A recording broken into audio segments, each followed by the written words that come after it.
Back to what's happening here at home. Lokpal, which is India's anti-corruption ombudsman, has found itself on the receiving end of outrage and criticism. This after it floated a tender to purchase 7 high-end BMW sedans, one for each of its members, including the chairperson. This move has triggered a controversy. Some justified the tender, while many others, and most of them, questioned the need for these high-end luxury cars. Now, according to a notification that CNN News 18 has accessed, it's dated October 16th, the Lokpal of India has invited open tenders from reputed agencies for supply of 7 BMW 3 Series cars to the Lokpal of India. The notice further mentioned that the offer will remain valid for a period of 90 days, which is 3 months from the date of opening. The notice said that the Lokpal requires the selected vendor to conduct comprehensive training for drivers and other designated staff members as well. So it's not just the purchase of these cars, they also want training. Training should be completed within 15 days of the delivery of the car. So there's a deadline that's set as well. And that's something that has raised eyebrows. What's the rush is also what many have asked. What the tender also notes is that it shall comprise both classroom sessions and on-road practical sessions, along with teaching them about cars' electronic systems and their operations. Now, while the Lokpal so far has remained tight-lipped on this and has not really come out and responded to the outrage, they've floated this tender in the first place to claim that this will only strengthen the administrative and logistical framework. But questions are being raised about why an anti-corruption body wants such lavish purchases in the first place. That too at the exchequer's money. Why should you and I, the taxpayer, pay for it? Lokpal says that 7 cars are intended for the official transport of the top Lokpal officials. This procurement process is a routine one, they say, and will only ensure that these vehicles meet the functional and administrative needs of the organization. While what administrative need is required, that you need a 70 lakh rupees car is what many are asking. Critics question the necessity of such expensive vehicles for official transport, especially when a similar level of security and reliability could be achieved with a far more economic alternative. 7 luxury cars have now been sought, like I pointed out. There are 9 members of the Lokpal. There are 7 cars that the tender has been floated for. Approximately each of this car costs about 70 lakh rupees. So in all, the Lokpal is looking to spend 5 crore rupees. 5 crores, that is not their money to spend, that is the exchequers, the taxpayers' money. What exactly does the Lokpal want to do with these luxury cars? What explains the kind of splurge that they are intending to do?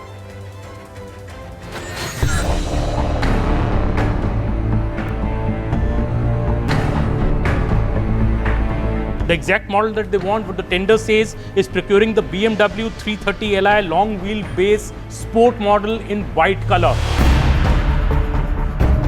Good vehicle is a very essential requirement for any public office because they have to travel a lot. So security is important, safety is important.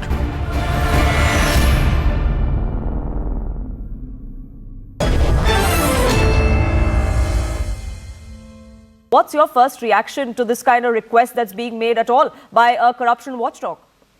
I think it's a very interesting request, and I totally support it because, after all, in these 7 years, they have given only 7 prosecution sanctions, and therefore 7 BMW cars would be, absolutely ideal. So far, the BMW fleet is servicing only the Prime Minister's cavalcade, and it'll be great if Lokpal will also get this because about Lokpal in 2023, the Parliamentary Standing Committee said that the performance is not at all satisfactory. In fact, Justice Santosh Hegde also expressed his disappointment. And at a time when people are really questioning as to why Lokpal is still there, getting BMW cars will be really fantastic for shoring up their image. The track record is, like you said, is quite abysmal, to say the very least, and such a request coming at that time. But also the question of why the taxpayer should be paying this. This is 5 crore rupees that can be put to much better use, isn't it? In fact, I would go further. I would say in a democracy where institutions like Lokpal are meant to service the public, it should be closed down because it has not performed. In the last 7 years, it has done nothing. And it is, in fact, the other watchdogs have done much better. And in the present way, the way Lokpal is functioning, it's just no point. It doesn't have any, it is taking up middle, level cases. There's no big fish which has been caught. It had been given wide powers over the ministers, over the prime minister. It hasn't been given powers over the judges. So, given the state of things, either you amend, either you give the powers to take up suo moto hearings against corruption which are actually happening. For example, in Bombay, when the builders are saying that the bureaucrats and the ministers are asking for extremely exorbitant bribes, these are places where Lokpal should be allowed to go zoom into and dig out corruption instead of just sitting and waiting for complaints and processing only a very minuscule percentage. But what could be the solution to that, Yashwardhan Azad? What do you think should happen? Should a body like the Lokayukta, the Lokpal, should be completely dismantled because they seem to be very toothless at the moment, or should there be a better mechanism to keep them accountable as well? But there are two ways to do it. One is, you have a plethora of anti-corruption agencies in the country. You have the ED, you have the CBI, you have the CVC. So the question is, if you are making another body, then the body should be distinct. It should be able to function and function with any kind of authority. If the Lokpal does not have the authority, for example, to ask the CBI, why are the cases not being prosecuted of the politicians of both the ruling parties and the opposition together? And it should get into it. Number two, why should the Lokpal have the authority to speed up those cases which are lying frozen with the CBI? Number three, why shouldn't the Lokpal have the suo moto powers to get into these corruption scandals which come out from Karnataka or Maharashtra or anywhere else? Unless you do that, Lokpal is of no use. It should be closed down because it is carrying a huge amount of burden on the exchequer.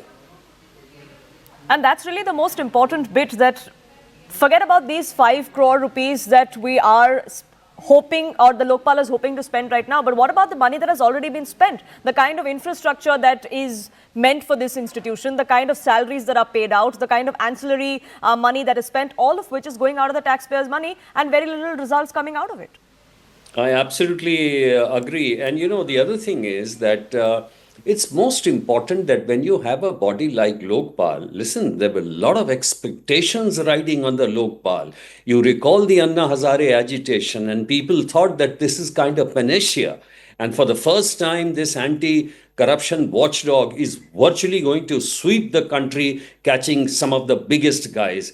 Nothing of that kind has happened. And it's such a shocker today that even if you see on the Lokpal website, there is hardly any information coming on it. And this idea of getting a retired judge has also not helped at all. I mean, what we need is an active body in Lokpal, a real watchdog. It can be anyone. It can be an IT professor who can watch around what are the things which are being raised in the country, what are the issues raised by the newspaper, media, the public. Where is the actual fire coming from, and get into that and dig into it and then do an investigation. That is the way the Lokpal should function, not just sitting around and taking complaints and saying that 68% of them do not meet the technical requirements, so reject it. That is not the way to do it.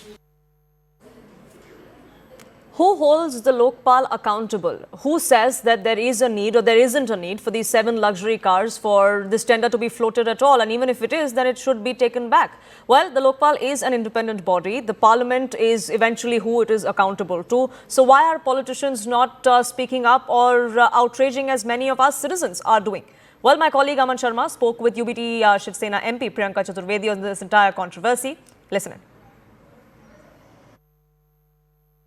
So we are joined by Shiv Sena UBT Rajya Sabha MP Priyanka Chaturvedi ji, and Priyanka ji, the story we have broken earlier today morning that the Lokpal of India is looking to buy 7 BMW cars, each of them worth nearly rupees 70 lakh. What do you make of this intended purchase, and what does this speak of the anti-corruption ombudsman of the country? No, it's actually Lokpal has converted itself into a joke parlor. The reason by which it was it came into being was to check on corruption and to prioritize that we see minimal corruption. But imagine the people who are going to be fighting corruption cannot see, moving around without an expensive sedan, and that too, which is a foreign make. What does it also speak about? Prime Minister speaking at every forum about buying Swadeshi, and all our cabinet ministers. You cover the parliament, Amanji, and you see our own members of parliament. They come in these, humble sedans themselves. So for Lokpal to believe that it is, in a league of its own, and it can dictate terms and buy cars worth 70 lakhs, it's literally a slap on the faces of all the Indian taxpayers who are looking at Lokpal to probably curb the corruption issue that has plagued the country forever and ever.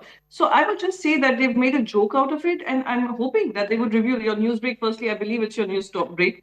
So congratulate you that you're holding institutions to account, and this comes under accountability and transparency, and they would feel some shame and call back that tender that they have put out to buy these exclusive, luxury cars. And Priyanka ji, also, though Lokpal is an independent body and it's anti-corruption, ombudsman, the government has also been speaking a lot about, Swadeshi, going for Swadeshi goods and, austerity as well. I even see, top ministers and top secretaries, in Maruti or Tata Cars. Exactly. That's what I was telling you. Even if you come to the parliament, when you cover the parliament, you see all our ministers coming in that. You see that none of the members of parliament have the luxury of, getting a Indian taxpayer funded car for themselves, which is absolutely fine. I mean, not that I'm making a case for that, but it just says that if there is austerity being followed at every point and every step, where we are conscious about accountability, why is it that such statutory bodies that came into being to handle this kind of transparency are not following that?